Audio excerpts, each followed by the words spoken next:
not least, you want your corn knee-high by July? Better get to plant, boys. I make my living off the land. Us farmers have got to keep going. Aching back and calloused hand. The old man said you reap what you sow. Mother Nature is undefeated. Out here in these fields of gold. I work harder, work harder. I get the job done, yeah, I'm a farmer. I don't back down no matter what comes my way. The first field I planted. I'm an early riser, an all-nighter. Call me cowboy, yeah, I'm a fighter. Ain't gonna stop till they put me in my grave. Better be on your toes this year, fellas. I'm a warrior. I'm a warrior.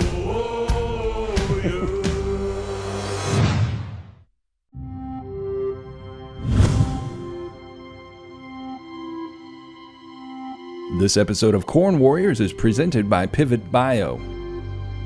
All right, welcome back to the Drozd Bros and Dad. Today is November 6th, 2020, and we're near Allegan, Michigan. We got Ryan here behind us, coming up in the cart at the moment. He's with me today. Normally he'd be picking beans or he'd be cutting with me here, but we're picking some planted June 9th 100-day corn, and surprisingly it's running over 200 bushel, and this has probably been one of the only good surprises of harvest so far. The rest have been a little disappointing. We rated the field at 20% yield loss due to frost, and then anywhere from 2% to 10%, I'd say, of crown rot, unfortunately. So that kind of sucks. So today's yield only ended at 55, unfortunately. Obviously, you take away the frost and let the corn finish and the crown rot. And, you know, I mean, you guys can do the math. You see where that's at. So it's a little depressing, all that work, and get screwed over. Nothing we can do about it, I guess. So we're just working on this property in the back of that field now and see where we get today, I guess.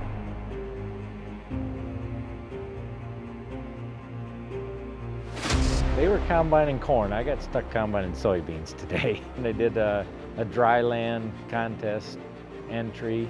I didn't hear all the details. I think he was a little disappointed. Had some severe wind damage on it early, before the corn was mature.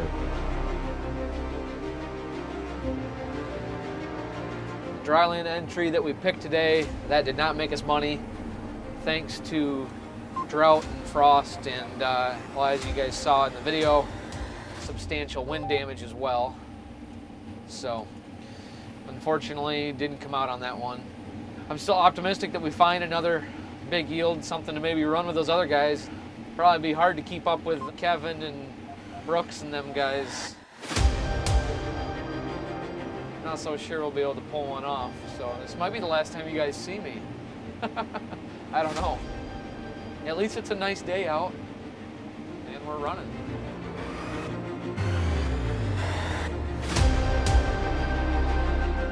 I mean, when it's nice like this, it's good going, but I guess if we were to be done picking and cutting today, I'd be most happy that we were done, because of all this dang wind damage, the frost damage, the poor yields due to that. We're just kind of sick of it.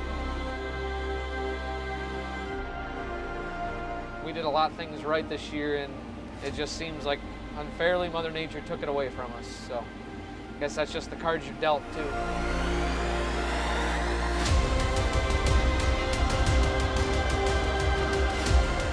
It's just been a year that just seems like if it could go wrong, it went wrong. It was a hot, dry summer, especially at the end of the season. It got really dry, kind of burned some stuff up at the end.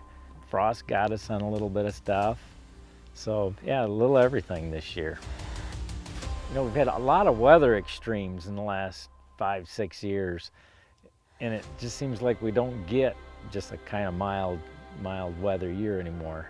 Maybe one of these days we will, and be surprised at what kind of yields we'd get then.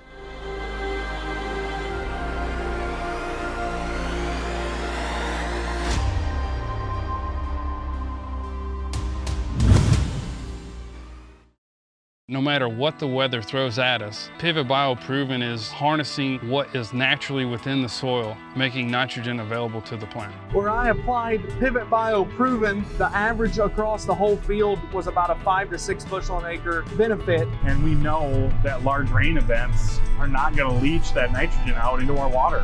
Gives you kind of that peace of mind that you're going to have 25 to 40 pounds of nitrogen that's there and safe. To make this a financially and environmentally sustainable business.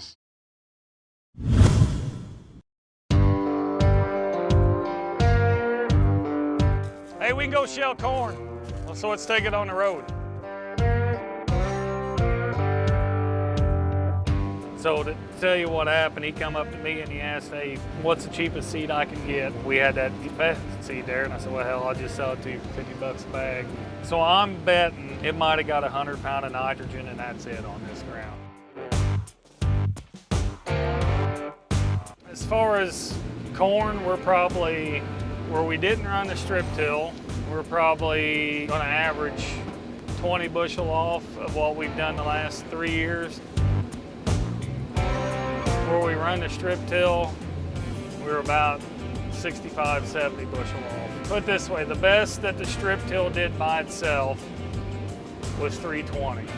I'm not saying you can't grow good corn with it, but definitely a dry year makes it way worse. See, look at that. It just piles up there. I'll have to get out there and kick it in. I bet it won't even feed in. Come on, feed in. There's just nothing to it.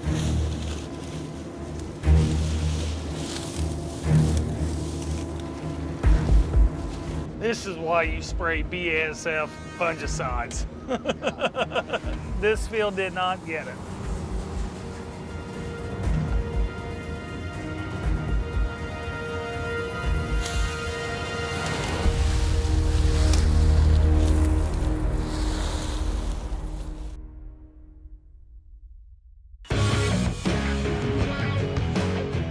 That was the boss, Rylan, daughter. She was running tillage tool there, helped bury some of the manure and the residue down there in the river bottom. And I don't know if she's wanting to go deer hunting or if she is telling the truth, but said it was too wet down there now. So she enlightened me and said she's going deer hunting now. So whatever, they gotta be kids too, have fun too. So.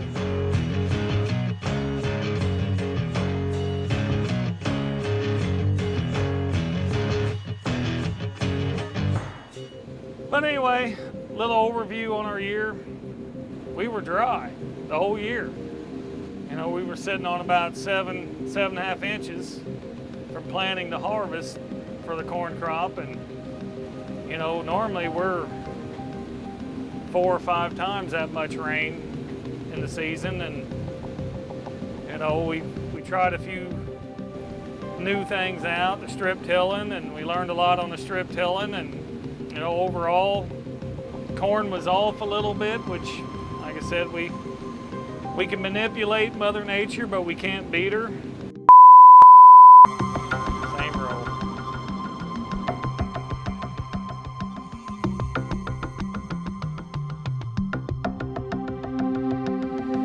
I don't know if it's working here, bub. This is why you spray fungicides. Aggravating. See, when them snapping rolls grab it and pull the stalk down, there's nothing on that stalk to pull. It just disintegrates. So what happened is the southern rust killed that corn early. The ear has a lot of kernels on it, but if you break it open, look how small the kernels are. You know, it just tale of 2 different management practices, you know. You know, it just, corn's so dry and just nothing left of the stalks anymore.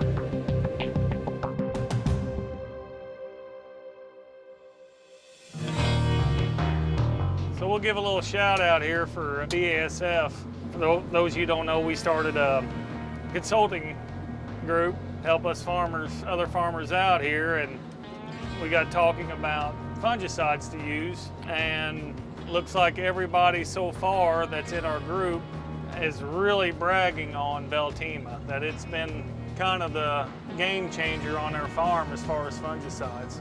The residual that we got on all of them, especially where we sprayed it on for southern rust, great protection the whole year through. I've not had one person that said that they were not satisfied with the job that Veltima has done this year out of our whole group. Hats off to Veltima. BASF there got a pretty good fungicide there. We always did say this, you know, Mother Nature does have the final say.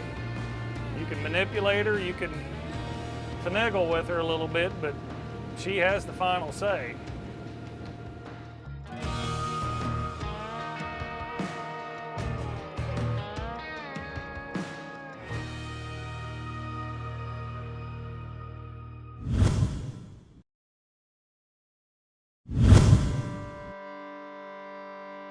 Ryan Drozd back here in Allegan, Michigan. My brother and I are currently in a irrigated cornfield picking one off tonight. And we started the day out with a contest way, and now we're just back into some commercial corn. The thing about this field is it was a later planted field, planted towards, if I remember right off the top of my head, towards the end of May, 1st of June area. This is a field that we really didn't put a heck of a lot of effort into really anything with this field. It's kind of shocking how well this field's performed under the circumstances so far.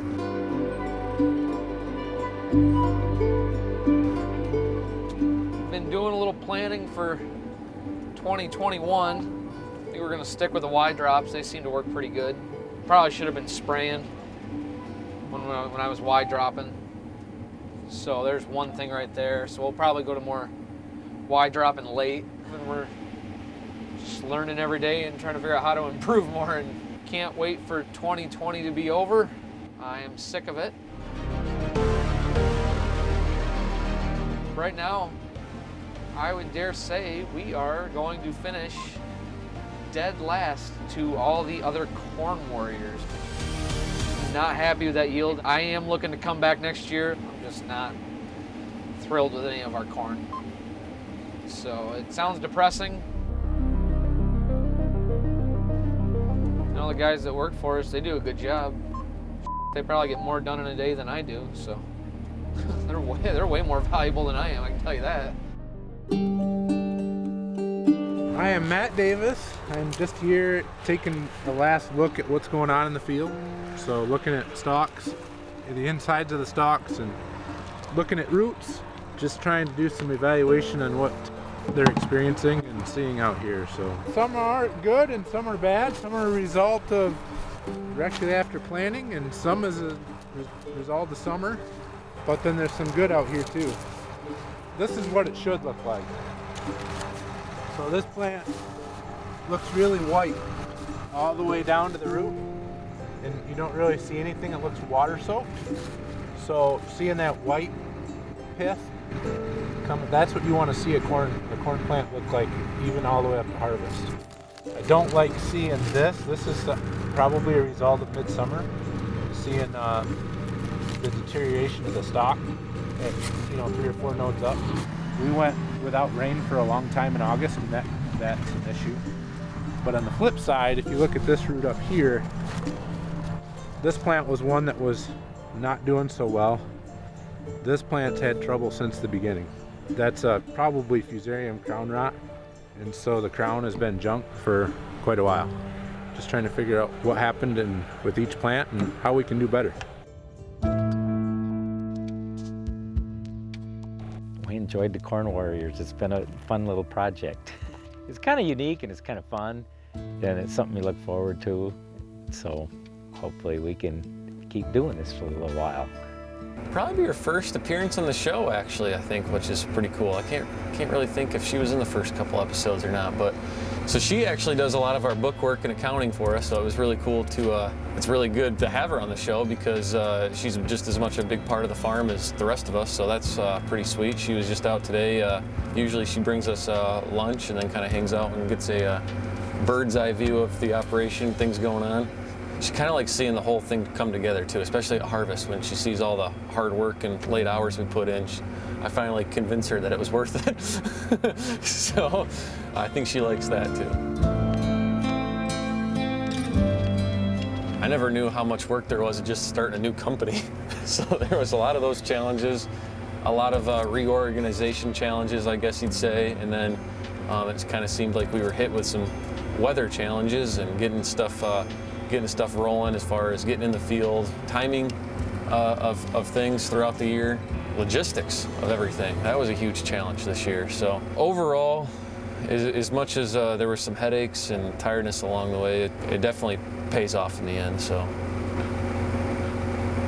Pivot Bio has seemed to be a big thing, really. I don't know the hard yield results quite yet, but we've noticed a field south of here in Paw Paw we visited a couple weeks ago and checked it out, and we're really excited to get in there and see the hard results, because we saw visual results the entire year. We really think we're going to see some good benefits from Pivot Bio. If there's any other younger guys out there like Ryan and I, the one thing I'd just tell you is just watch your numbers and, just pay attention to things. Don't let one year get you down. This is our first year of our farm, but this is my 10th year. So I've seen a lot of failures. Just keep working at it. Keep doing that. At some point, you'll find something that works. So just keep talking to people and learn as much as you can. Go to the meetings. Go get your pesticide credits. Yeah, it's a lot more fun getting the credits and renewing than taking the test. Ryan and I have seen a lot over the past year. We learned a lot and got a lot more to learn. I know Ryan and Dad and I, we had a lot of fun seeing all the guys here at CornWarriors and getting to know some of the people that have got through to us through the social media. And hopefully we see all you guys next season. We'll see how we do. Like I said, I'm thinking you might not, but you never know. So yeah, maybe we'll see you on season 5.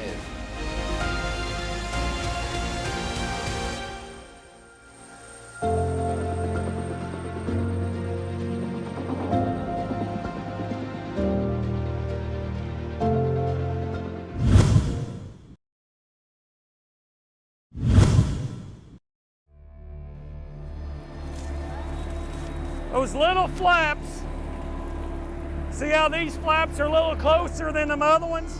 That is enough. That's how weak them stalks are to stop them stalks from coming in.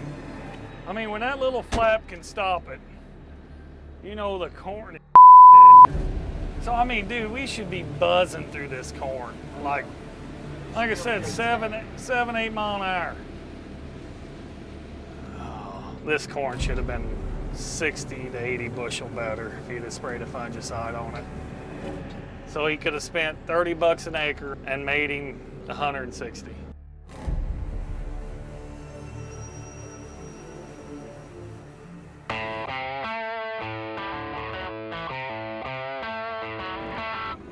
So what's going on at the Cardinal Farms?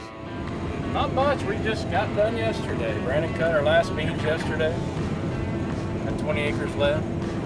Are they dry? No, they're wet. They're going in the bin. But we're ready to get done. You damn right. So you excited for 2021? You're not even thinking about it? No. For the longest time I wasn't thinking about it, but I am. I'm ready. I'm sure that, some guys may not have had the results they want, but that's the great thing is you got a lot of good farmers in our group that tried things, and we'll be able to put everybody's yields and learn together to try to help each other out on it. And that's what I'd have to say probably the best about our group is, there's so much information between the growers that gets shared.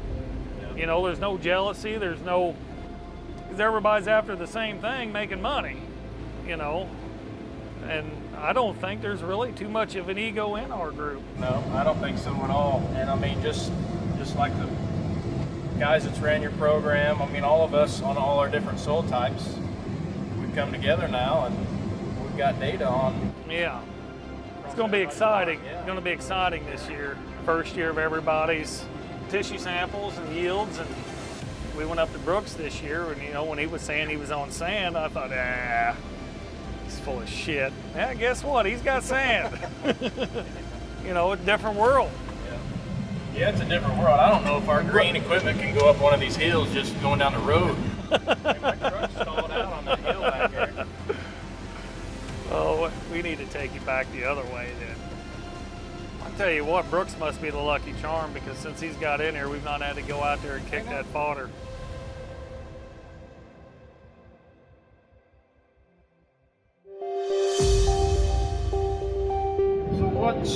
What's your thoughts on tar spot? I mean, I've seen a lot of tar spot. How are you going to manage your stocks, your residue? Funny you said that. I had a long talk with my agronomist. You know, he said it's here to stay. And as far as I could tell, he was right. I mean, we got it. All of our corn got it. Now, can I sit there and say that we lost bushels? I'm sure we've lost a few from it. He acted like there's not much we can do, even burying it, trying to. And that's what I was wondering. Because it stays in the soil. You know, my early corn did not get it. I mean, I seen a few leaves that had just some specks on it. But, you know, we got that cool temperature blasted from the north down, and that's when we really got it. But some of this corn that sat out there a while we were cutting beans, and even after black layer, that's when it came in. And I mean, it covered. It's on every plant, top to bottom. I mean, to sit there and say, like when Dan had it, was that 2 years ago we had it so bad? I think so, yeah. I can't say that we had it. And was it because of the fungicides? We can ask Eric, you know, he's probably got that on his 400 bushel roots. Yeah, I'd say, yeah. Man, were them not massive roots to grow 400 bushel? Jesus Christ. Yeah, I'm gonna start digging roots and looking at that to know.